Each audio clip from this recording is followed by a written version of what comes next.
I think it's She time. has no You idea take a whether it's stand, Russia, because China, or anybody else. I am not quoting she has myself. No idea. I am quoting Hillary, you 17. have no idea. 17 do you doubt 17 Our military country has and no civilian idea. agencies? Well, Yeah, he'd rather believe Vladimir Putin than the military and civilian intelligence professionals who are sworn to protect us. I find that just absolutely She doesn't like Putin because Putin has outsmarted her at every step of the way.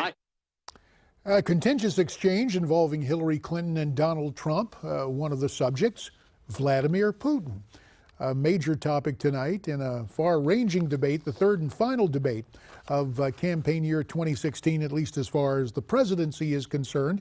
And dealing with intelligence information, I'm pleased to welcome back my former colleague in the House of Representatives who served his time as chairman of the House Intelligence Committee, an intelligent fellow in his own right, Pete Hoekstra. Pete, you and I have been in debates, and there are certain phrases when the whole situation came up about intelligence.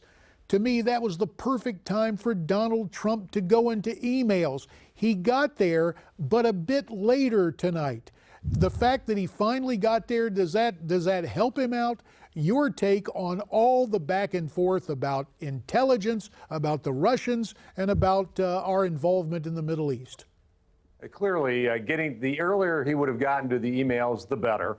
I think the other place that he could have gone to intelligence was, number one, our intelligence hasn't been all that good lately. There have been reports about CENTCOM, distorting and massaging information so that it fit the Obama narrative.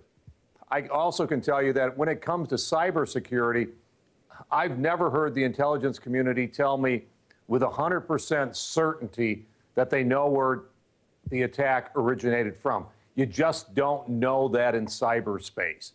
So he could have gone there. In regards to Putin, Putin has outfoxed this administration, the president and this Secretary of State for the last 7.5 years, whether it's Syria, whether it's Iran.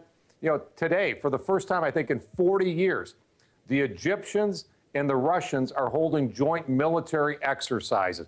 We are in danger of losing the Middle East to Russia, where they have not been a player since 1967, 1973. So we have that litany of problems around the world, and yet there is an element in this, and really, to be fair about it, you and I both learned in school, and I'm sure Donald Trump, especially with his education at the Wharton School of Business, being able to think clearly, speak clearly, and write clearly. That second requirement vaults to the first rung, speaking clearly tonight.